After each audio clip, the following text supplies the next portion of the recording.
Welcome to the Antidote, where we're turning the tables on your media landscape. This is Greg McCann. And this is Jeremy Roth-Kushel.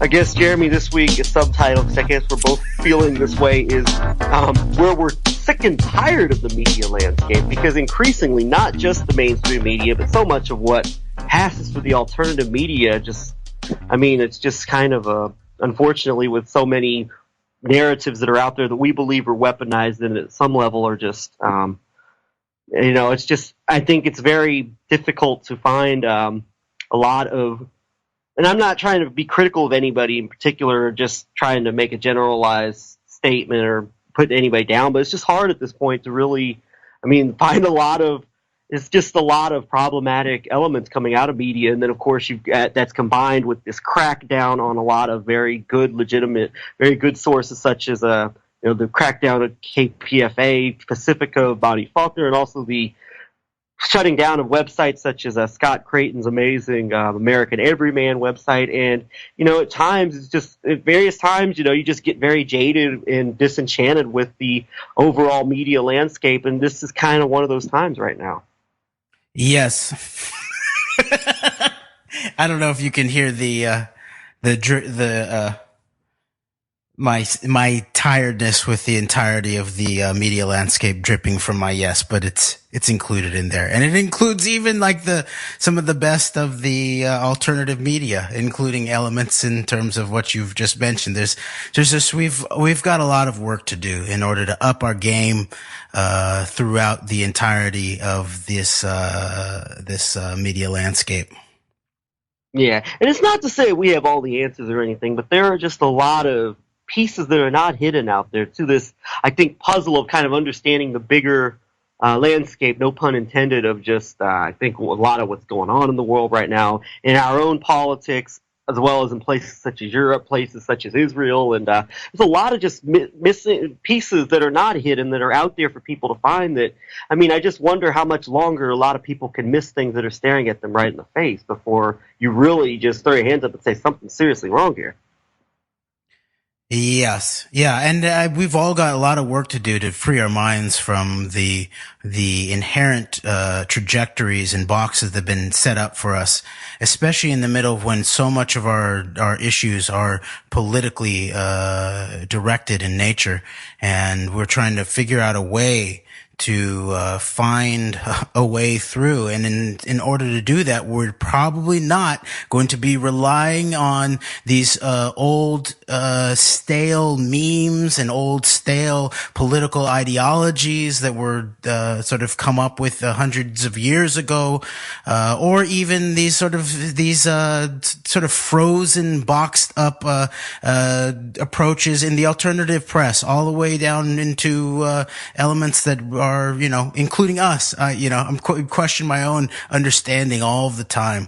Yeah, that's a great point. And since you mentioned I guess during the course of this conversation, I think we're going to be discussing some things that do have to do with perhaps some of what you described, perhaps some of the stale and perhaps some of the talking points within elements of the alternative media that I think missed the point on some very important factors. And I think a good launching point into this conversation we're going to have is I found this clip the other day of, I think it was just after the Unite the Right 2 rally, which took place in Washington, D.C., not in Charlottesville. And CNN's Chris Cuomo did a monologue of how there's no moral equation between, anti-fascists and Nazis, as he was describing the people who were marching at the Unite the Right rally. And it was interesting because unlike what you hear from people like Alex Jones and a lot of the echo chambers on the right, that, the media is not like overly praising of Antifa. There's actually a lot of criticism, even from so-called, quote-unquote,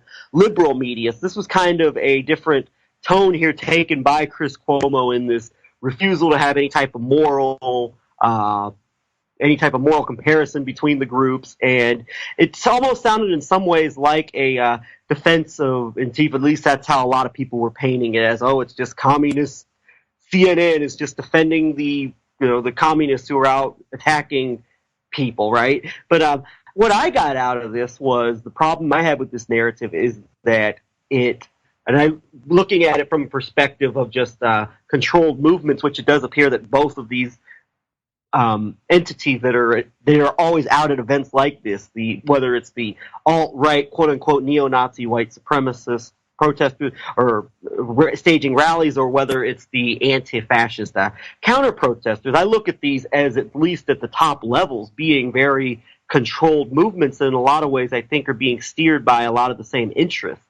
And so when you have someone like a Chris Cuomo or whoever it is pointing out the moral equivalencies, I have two problems with that, because number one, it does promote like the idea that that there is legitimacy, but it also promotes continues to elevate this idea of these right wing, likely organizations that are controlled by outright agents and agent provocateurs at higher levels as being the legitimate boogeyman enemy that is everything that they want you to believe it is, rather than being some type of controlled entity. These are actually the epitome of the worst evils of our society, and that even it is okay to go out into the streets, and if we have to, it's okay to go out and crash some skulls, because maybe sometimes these evil people deserve it, and certainly there's no moral equivocation. So I see this monologue by someone like a Chris Cuomo in the media basically promoting, not so much praising even Antifa so much as it is just perpetuating the boogeyman of this right-wing manufactured movement as being this literal epitome of evil that we must be out in the streets challenging against, and therefore stoking the flames, I think, of this very orchestrated and managed top-down operation of continuing to divide and foment further and further confrontation and conflict in our society, and particularly in the age of Trump. Yes, and I think that's very true. That there's this, and that's probably what we're going to be really focused on the rest of today's show, is this construction and calling into question of the organic or natural or legitimate nature of some of these groups.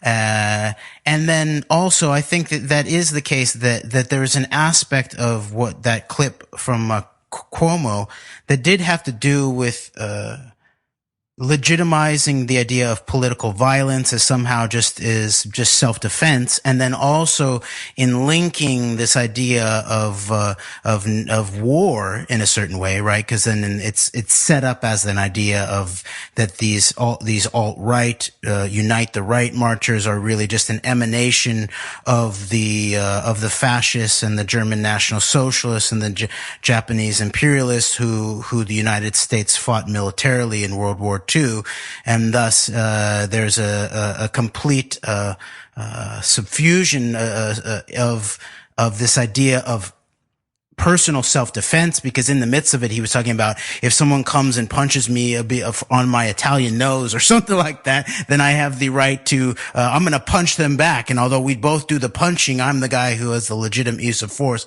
So this idea of the hooking up together of one's individual, personal, fundamental, natural rights of self-defense to then political violence, i.e. the infamous punching of Richard Spencer by Antifa aligned elements, to then warfare, to national level warfare, as somehow all equally legitimate and all equally part of the same continuum of the natural right of self-defense. And there's all kinds of problems in that go beyond the whole idea that I guess we'll go into next in terms of setting up the Unite the Righters, the David Dukers, the Richard Spencers, and also the Antifa as somehow some type of just organic horizontalist political phenomena that's just somehow arisen to face off against each other rather than recognize,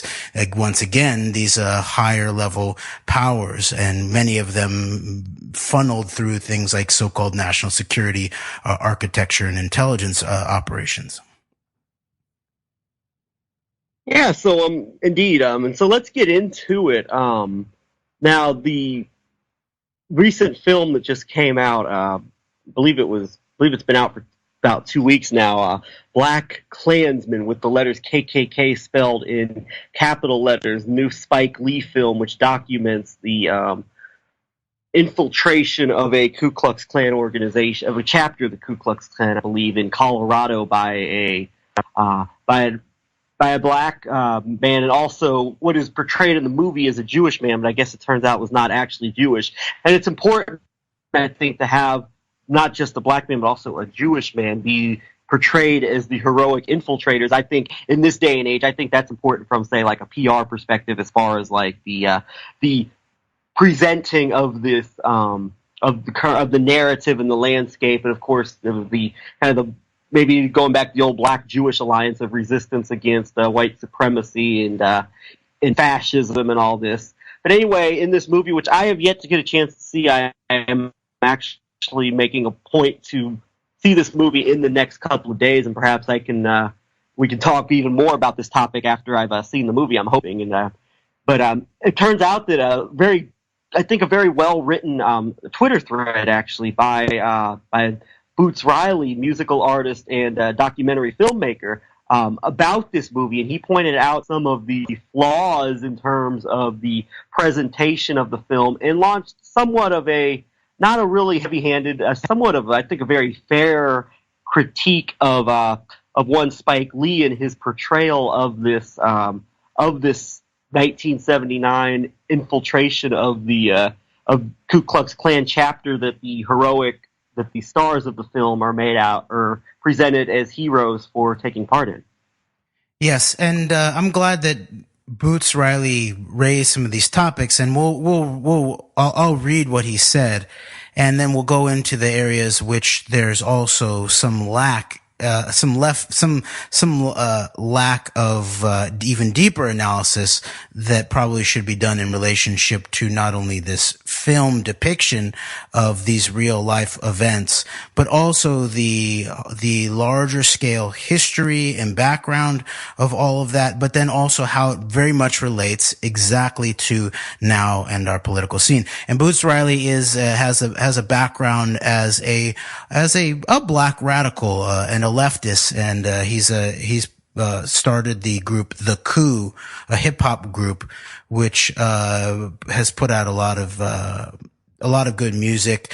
They are also well known for this album cover that came out right around September 11th. I believe it might have been released right before September 11th, of an image that people can see as potential pre-scripting, where the members, including Boots Riley, are in front of the World Trade Center with a plunger, basically, and that the target is on the World Trade Center and it's about to be blown up in some way. So, and they're orchestrating it. So that's an interesting side piece to all of that. But then Boots Riley has not only been involved in documentaries. I actually think he was involved in an early 9/11 documentary put out by the GNN, the Guerrilla News Network, where there's a lot of questionable connections there, and definitely the limited hangout aspect of that documentary was interesting. But he's definitely a strong voice out there, and I'm glad he's raised these issues, and it's pretty stunning that no one else, basically in the media landscape raised these issues, as this film is being so celebrated and was at Cannes. And at the same time, Boots Riley is now become a dramatic filmmaker and has put out a recent movie that is supposedly very interesting. So here's what Boots Riley wrote on Twitter. Here are some thoughts on BlacKKlansman. This contains spoilers, so read no further if you don't want the film spoiled. This is not as much an aesthetic critique of the masterful craftwork of this film as it is a political critique of the content of and timing of the film. I also want to say, as I tweeted last week, that Spike Lee has been a huge influence on me. He's the reason I went to film school so many years ago. He's the first person I sent a demo tape of my music to when he had 40 Acres and a Mule Music Works, and he has inspired me as a cultural critic as well. He never held his tongue about what he thought of Tyler Perry films or any other films that he happened to see and be displeased with. Spike doesn't hold his tongue. Although I'm going to lay out my disagreement, I hold him in highest respect as a filmmaker. I should also add that many people who helped make this film are folks who I know personally and who I think are amazing folks with great intentions. And since they know me, they know I'm not going to hold my tongue. First, BlacKKlansman is not a true story. A story not being, quote, true, unquote, is not necessarily a problem for me. I have no interest in telling them myself at this time, but this is being pushed as a true story, and it is precisely its untrue elements that make a cop a hero against racism. When I voiced some criticism before, a few people said, quote, but it's a true story, unquote. It's not. It's a made-up story in which the false parts of it try to make a cop the protagonist in the fight against racist oppression. It's being put while Black Lives Matter is a discussion, and this is not coincidental. There is a viewpoint behind it. Here's what we know. The real Ron Stallworth infiltrated a black radical organization for 3 years, not for one event like the movie portrays, where he did what all papers from the FBI's counterintelligence program, COINTELPRO, that were found through the Freedom of Information Act tell us he did: sabotage a black radical organization whose intent had to do with, at the very least, fighting racist oppression. COINTELPRO papers show us that these police infiltrators of radical organizations worked to try to disrupt the organizations through things like instigating infighting, acting crazy to make the organizations look bad, getting physical altercations happening, and setting them up to be murdered by the police or others. Ron Stallworth was part of the COINTELPRO. COINTELPRO's objectives were to destroy radical organizations, especially black radical organizations. COINTELPRO papers also show us that when white supremacist organizations were infiltrated by the FBI and the cops, it was not to disrupt them. They weren't disrupted. It was to use them to threaten and or physically attack radical organizations. There was no directive to stop the rise of white supremacist organizations. The directive was to stop radical organizations. The white supremacists were infiltrated to be more effective tools of repression by the state. In some cases, it was the undercover cops who came up with the plans and literally pulled the trigger on assassinations. This happened in church bombings of civil rights movement, associated black churches in Birmingham, the assassination of civil rights organizer from Detroit in Selma, the Greensboro massacre of Communist Workers' Party members in 1979, and more. This is what Ron Stallworth was helping to do, and he was doing it in that era. The events of the film all take place in 1979 and after. Stallworth wrote a memoir to put himself in a different light, but let's look at what else we know. There was no bombing that Stallworth or the police thwarted. This was not in Stallworth's memoir. That was made up for the movie to make the police seem like heroes. There was no cop that got recorded and or arrested due to saying things at a bar while drunk about how he's okay with shooting black folks. This also was not in Stallworth's memoir. This was put in the movie to make Ron and the rest of the police look like they were interested in fighting racism, like they don't all protect whatever racist and abusive cops are in there. This is a scene where the whole police force, chief and all, work together with the fictional black radical love interest to set the one racist cop up. Never happened, never would, and someone saying that something vague while drunk wouldn't be able to be arrested for that, but makes the cops look like they care.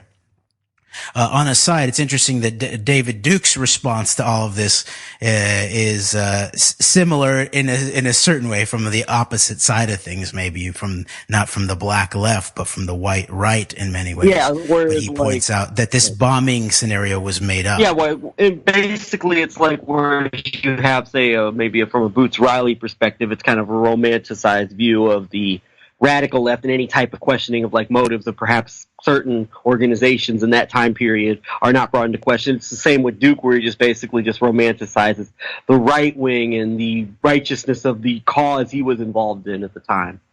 So, yes. So there, his partner, back to Boots Riley's comment, his partner that did the physical infiltration of the Klan was not Jewish and did not look Jewish to people. This was a made-up thing to raise the stakes and make it seem like the cops were sacrificing more than they were. Add that to the false notion that they were doing it to fight racism, and it endears you to the cops more. This means there was no scene where Stallworth had to go throw a rock through the window or whatever. And you can see also as an aside too, the way that this then plays, in terms of the reaction of the David Duke, scene too, where they don't see this as about trying to, over-celebrate the police or make the police sympathetic, but they see it as trying to make the Jew more sympathetic. Yeah. So that's that. Okay. Back to, Boots Riley's comment. I've met Kwame Ture 2 or 3 times and heard him speak more than that. By the time he was calling himself Kwame Ture, he had formed the All African People's Revolutionary Party, AAPRP, and was living in Africa most of the time. The program of the AAPRP for black folks in the U.S. at that time was to help create a revolutionary black intelligentsia. They did this through an immensely long reading list and rigorous study groups. He came back to the U.S. and toured colleges to talk to black folks for this reason. At SF State in 1989-90, I took part in a few of these study groups. If you really went up to Kwame Ture and asked him what we should do right now, as Ron Stallworth does in the film, he would have said what he usually said, study, unquote. But it made the black radical group look more dangerous to have Ture say something that sounded like he was calling for armed insurrection, which they were not calling for in the U.S. at the time. I mean, this movie is trying to make a COINTELPRO operative into a hero. It needs every little piece of help it can get. And an aside, it seems like it's actually an ongoing part of COINTELPRO in the modern era. And this is what's interesting. This is where Boots Riley from the black left and David Duke from the white right actually agree upon, is that they both critique this film by saying that both the groups that they are working to defend, they say that those groups, that they were nonviolent in the way that their participation was and what they know of them, and that the emphasis was on education per se. So, and whether how thoroughly true that is or is not, and I think it's pretty blatant that it's pretty obvious that it's, we'll get more into the background of the Ku Klux Klan, but it was set up as a terrorist organization in many ways. But I think it is interesting that Duke and Riley agree on this idea that the COINTELPRO thread in the mix here, in terms of this film and the dishonesty of aspects of this film, have to do with trying to put the violence into the midst of these groups that they say were mainly doing education. Yeah. And one side can do no wrong, advocacy, and the other side is all evil. So back to Riley's commentary here. With these fabricated story notes that BlacKKlansman hits upon, Ron Stallworth looks like a hero, and so does his partner and the police force. Without the made-up stuff, and with what we know of the actual history of police infiltration into radical groups and how they infiltrated and directed white supremacist organizations to attack those groups, Ron Stallworth is the villain. And aside, Riley's he's getting closer to the truth of the matter, but he's not quite all the way there, as we'll explore a little later. Everything else is simply unverifiable stuff that ex-cop Ron Stallworth wrote in his memoir. We don't know what happened because the, quote, files were destroyed, unquote. We have to trust the word of a cop who infiltrated a black radical organization for 3 years. This is probably why it was only able to be published by a publisher that specializes in books written by cops. At the end, the radical girlfriend says that she's not down with him being a cop. Then Stallworth, the guy who we've been following and made to care about and who is falsely shown to have risked his life to fight racism, says that he's for the liberation of his people at the same time as being a cop. All the fake stuff we just showed him go through argues his point for him. And then they hear something and go, guns drawn, to investigate. They go down the hall together with the signature Spike Lee dolly, the one that tells us it's him, the one that took Malcolm down the street, the one that took Dap across campus yelling, "Wake up!" They go forward into the future side by side in symmetrical composition to fight the burning cross of racist terror. Cops and the movement against racist oppression united. This is the penultimate shot before the film goes to news footage of current white supremacist attacks. Oh, hell no. Look, we deal with racism not just from the physical terror or attitudes of racist people, but in pay scale, housing, healthcare, and other material quality of life issues. But to the extent that people of color deal with actual physical attacks and terrorizing due to racism and racist doctrines, we deal with it mostly from the police on a day-to-day basis, and not just from white cops, from black cops too. So for Spike to come out with a movie where a story points are fabricated in order to make black cop and his counterparts look like allies in the fight against racism is really disappointing, to put it very mildly. Much of the call to challenge police brutality and murder brought to light by the Black Lives Matter movement has been met by right-wing cries of, quote, "But what about black-on-black violence?" unquote. Some of us, like Spike Lee, have bought into that. 2 years ago, I wrote an article in The Guardian about the myth of the rise of black-on-black violence and proved through statistics exactly how that idea is false. Mentions how Spike Lee's Chirac plays into that myth, and how that myth is used against movements for social justice. It's titled, quote, "Black culture isn't the problem. Systemic inequality is," unquote. In the context of the political debate happening around the police's role in racist attacks, this new film is a political brother of Chirac. The two films say together, quote, "Black folks need to stop worrying about police violence and worry about what they're doing to each other. Plus, the police are against racism anyway," unquote. By now, many folks now know that Spike Lee was paid over $200,000 to help in an ad campaign that was, quote, "aimed at improving relations with minority communities," unquote. Whether it actually is or not, BlacKKlansman feels like an extension of that ad campaign. And so that's it. And I think a little bit later he added that that the payment that Spike Lee had gotten was from associated or directly a police source, I think. Yeah.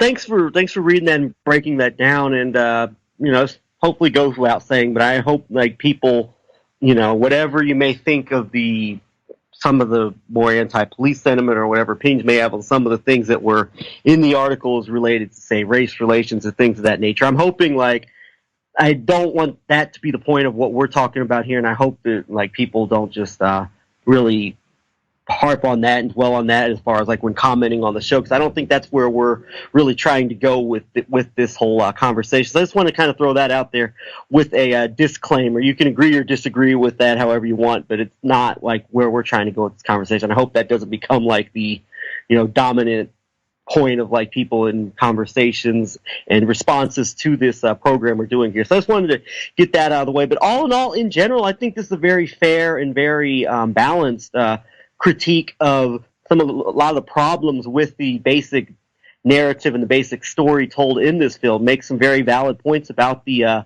nature of COINTELPRO, and much like with David Duke and the romanticization of the right-wing movements that were out there fighting the leftist, liberal, Jewish, whatever funded groups that were out trying to destroy the country, which is still going on now with the whole Antifa versus alt-right narrative.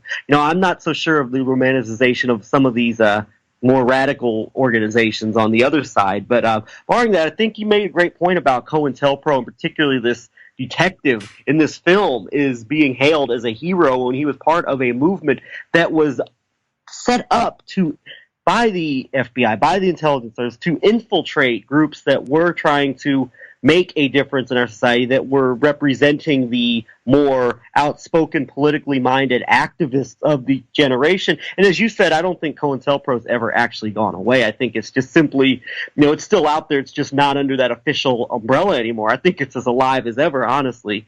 So there's a lot of validity there. And there's also validity with the idea of, I think there's a major important validity to the problem with just the lionization and the glorifying of police. Because even if you don't agree with some of the racial dynamics of his commentary, we're seeing the police become increasingly militarized and increasingly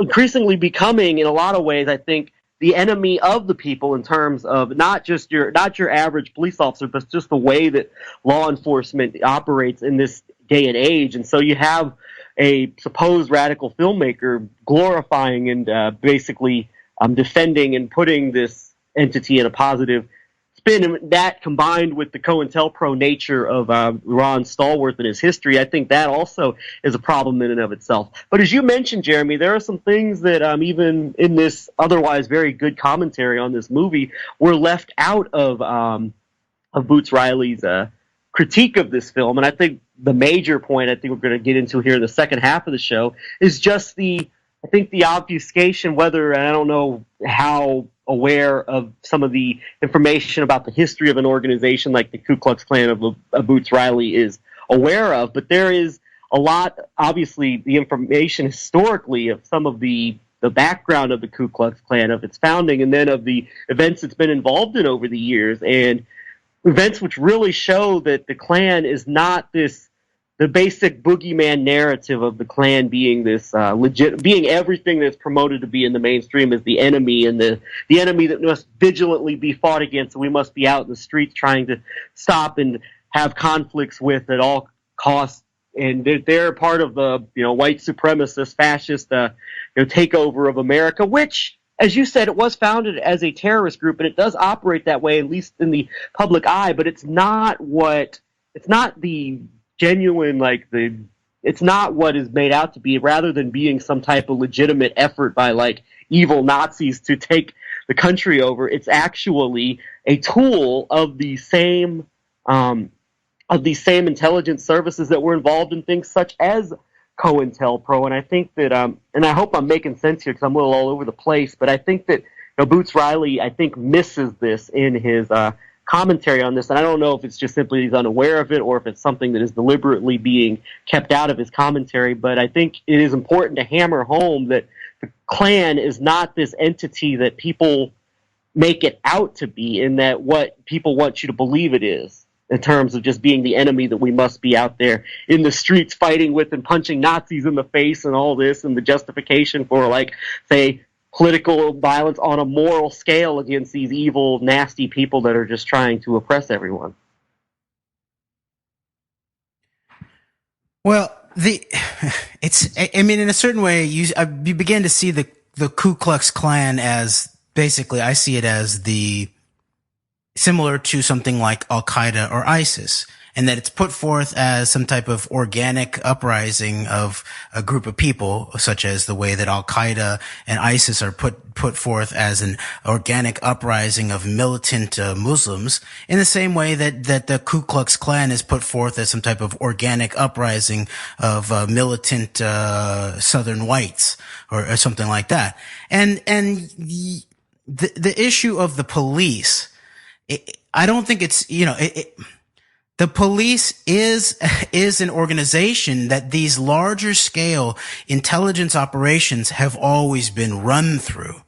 And so it is important to hear the perspective of someone from a black left radical perspective, and especially coming from the history of the United States, where in what is increasingly looks like a manufactured global weaponized dialectic of the Cold War and of the Bolshevik Soviet Union put up against the free market capitalist West in the United States of America, that there was in the same way that aspects of the Bolshevik security apparatus would be focused on things that were seen as counter-revolutionary or right-wing or individualistic, maybe in certain ways, would that the focus would be there. In the West, and specifically in the United States of America, the focus was by the security apparatus was mainly put on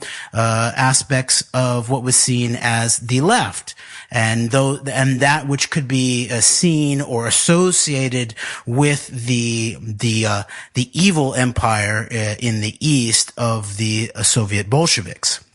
So I do think it's important to understand that particularity here in terms of our particular history, and then also the Black history too. And yes, I think increasingly it's pretty obvious that there's an intent by such organizations that might have an interest in a film like this, such as the ADL, the so-called Anti Defamation League, that is a key player, associate of certain police forces. They did their spying through police in California. But they also are involved in making sure that the police are being trained in Israel and all of that. That there is an attempt to cover up the role of predominantly aspects of the Jewish elite in aspects of slavery and that whole scenario. Definitely a way over representation. I was just going to say, I was going to point out real quick the significance. You mentioned it in the article that the police officer, the partner of Ron Stallworth, was not Jewish, and that was added to the film. He was made into a Jewish character. And I think the importance of that from a perspective of the current landscape as far as the narrative of this, what we might have called in the past, what Michael Jones referred to as, the Black Jewish alliance, so to speak, of the civil rights movement, ranging back to the civil rights movement and the alliance against, say, white supremacy and fascism.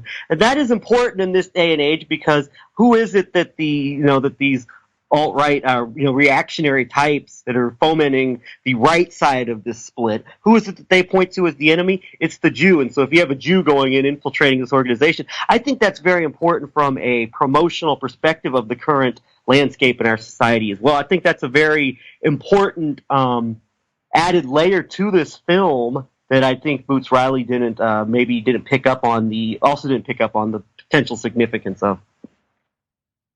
Yeah, and the weaponized narrative that's put forth in this film, and the deceptive narrative of what you pointed out too, the sort of the Jewish-Black alliance, but then also adding in the police. And what's also not being talked about here, even Boots Riley didn't mention this, is that this is a police intelligence.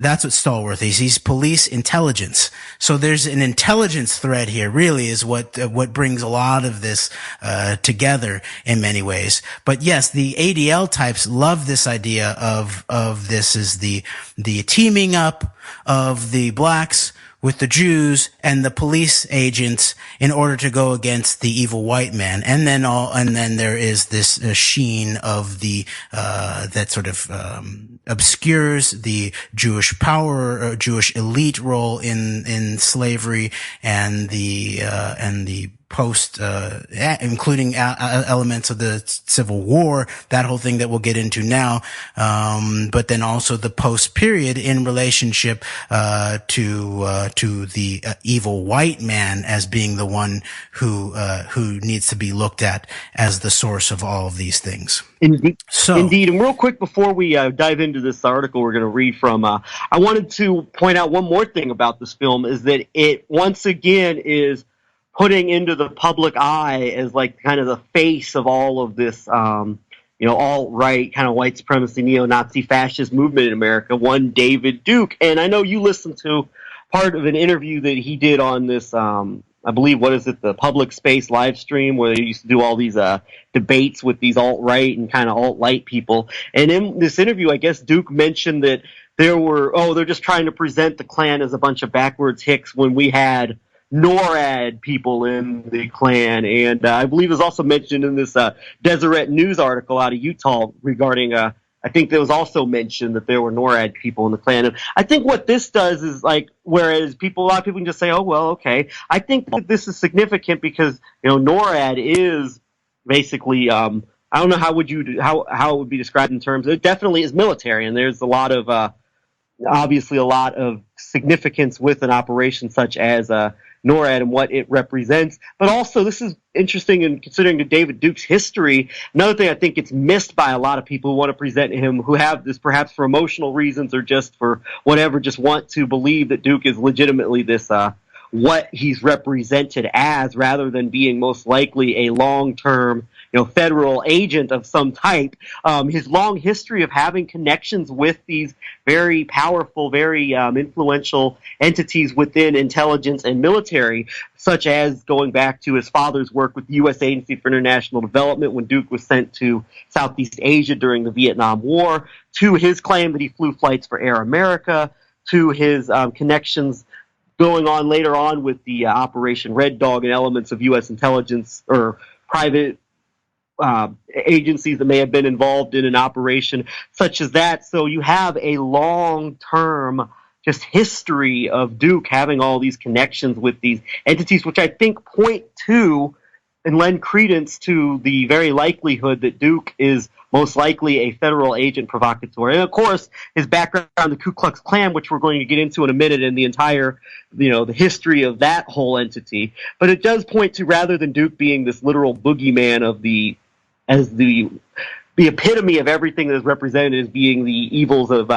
fascism and neo-Nazism and white supremacy in America, which continues to be upheld in a movie such as this. That's critically important in the age of Trump, where someone like Duke has had a major role that a lot of people don't realize in shaping the narrative of America under Trump and his election and all that and everything that's followed, is that rather than this entity, the way he's portrayed in the media and popular culture, Duke is, in his history of all of these things that he's been involved with over the years, he's had connections to, whether it's through his organization or whether it's him himself or his family, that he's not what he's being presented as, but rather he is actually most likely an agent provocateur who's out there fanning the flames, is actually not working on behalf of a literal white supremacist movement to take over America, but is actually working on behalf of agencies that are actually fomenting and perpetuating the narrative and the radicalization on both sides of this political and social divide.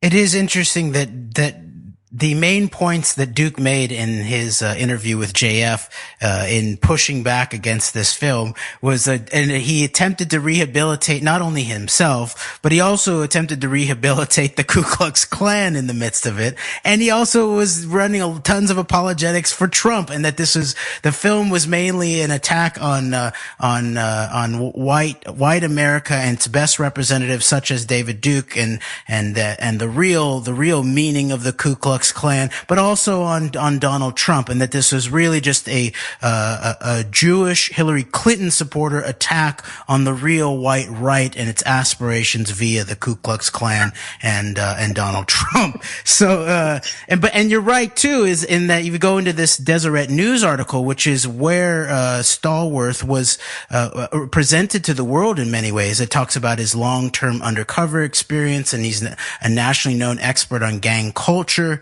And he calls the Klan investigation one of the most significant investigations that he was ever involved in because of the scope and magnitude of how it unfolded. That does sound like the other words, getting anybody who may be legitimate out of these groups and just making sure just filled with provocateurs and dupes, basically.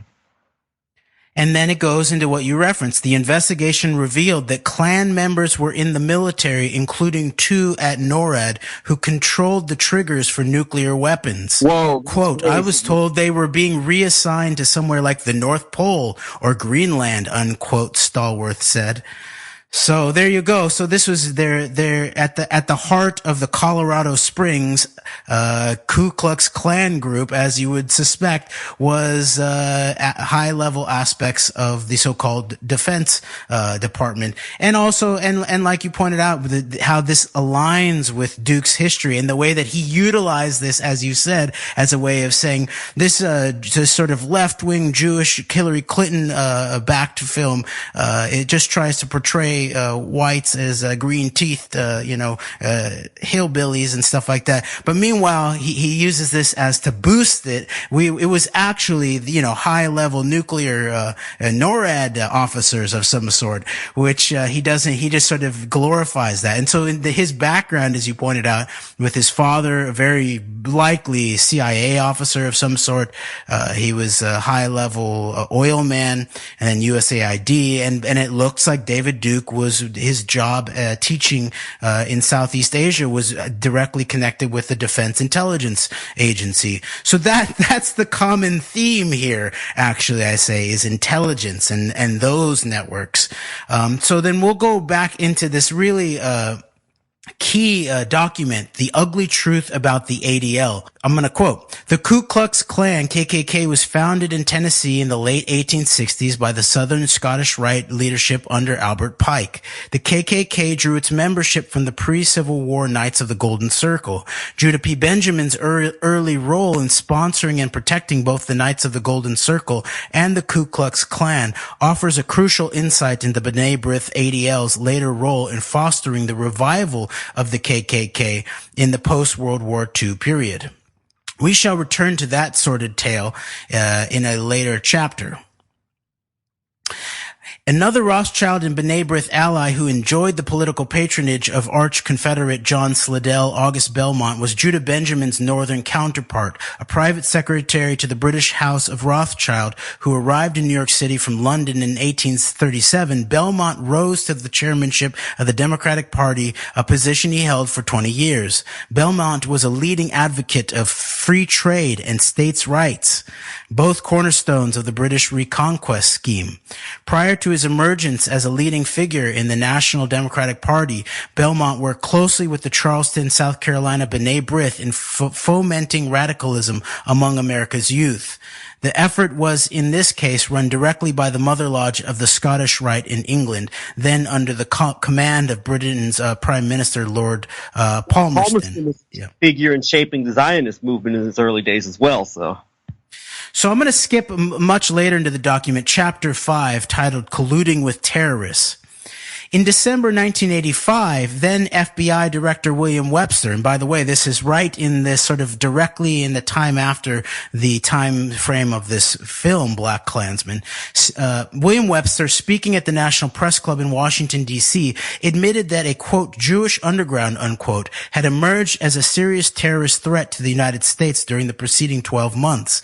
Indeed, over the course of 1985, the Jewish Defense League, JDL, had been responsible for a string of sophisticated bombings that left 2 people dead, a dozen others seriously wounded, and caused millions of dollars in property damage.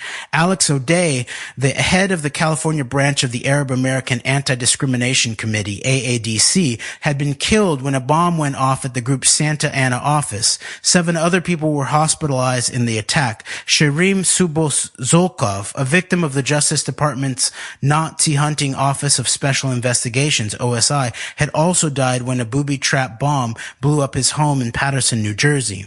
A Boston police officer responding to a JDL bomb threat at the local office of AADC was crippled for life when a pipe bomb blew up as he was attempting to defuse it.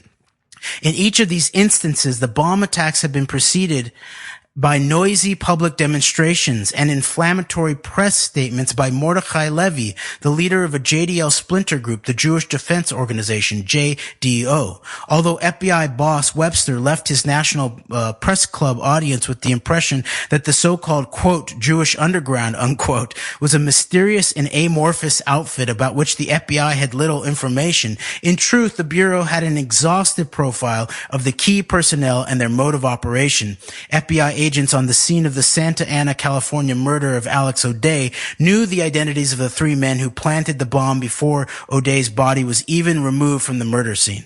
The killers were longtime JDL members Andy Green, Kevin Fuchs, and Bob Manning. The American-born trio were residents of an Israeli kibbutz in the occupied territories called Kiryat Arba. Kiryat Arba was a training camp and safe house for the JDL and its Israeli affiliate, the Kach Party.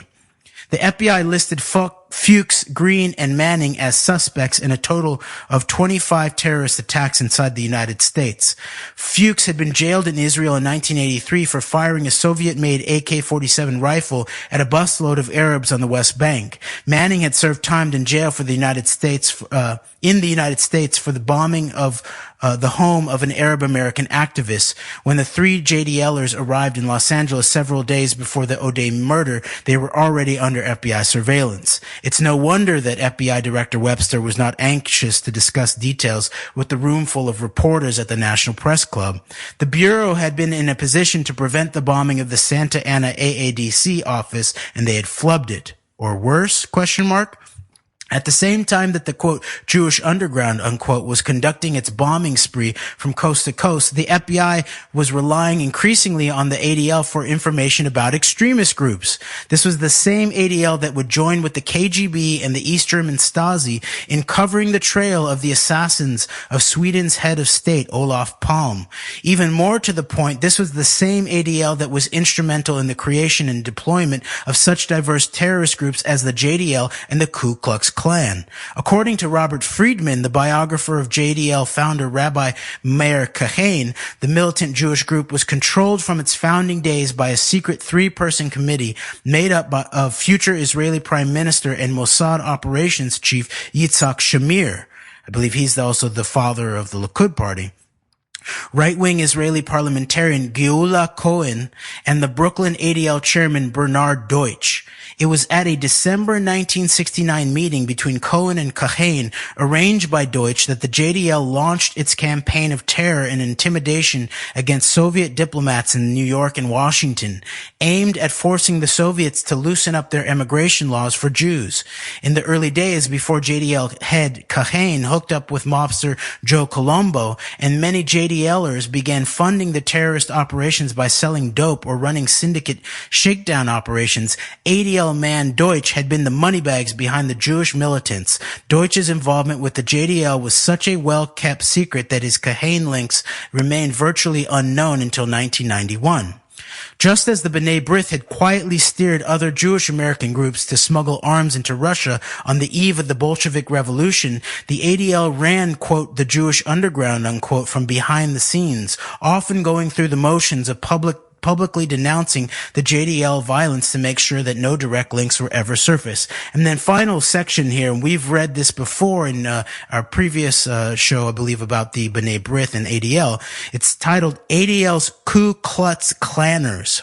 Mordechai Levy, the leader of the JDL splinter group that managed to show up on the doorsteps of Alex O'Day and Cherim Subzolkov on the eves of their assassination, maintained direct and frequent contact with the ADL's fact-finding division head, Erwin Sewell, S-U-A-L-L. Just 2 weeks before the AADC's Washington, D.C. office was blown up November 29th, 1985, Levy had appeared as the featured speaker at a press conference hosted by the Federation of Jewish Organizations of Greater Washington, an umbrella group led by both the ADL and B'nai B'rith, to present a list of, quote, enemies of the Jewish people, unquote. AADC was among the groups listed. On more than one occasion, Levy's provocateur antics nearly exposed the ADL's hand in fomenting domestic violence. On February 16, 1979, Levy, using the pseudonym, quote, James Gutman, unquote, filed an application with the U.S. Park Service in Philadelphia, Pennsylvania, to obtain permission to hold a rally. The rally permit sought by Levy Gutman was not filed in the name of the JDL. Levy was posing as a leader of the American Nazi Party, seeking a permit for a Ku Klux Klan and Nazi Party rally at Independence Hall, the site of the signing of the Declaration of Independence. According to the rally permit, Levy was planning a, quote, white power rally to show white masses unity of white race and to show the world niggers and Jews are cowards, unquote. Among the paraphernalia Levy listed on the application were, quote, swastikas, banners, Nazi uniforms, KKK paraphernalia, will burn cross, swastika picket signs saying Hitler was right, gas commie Jews, unquote.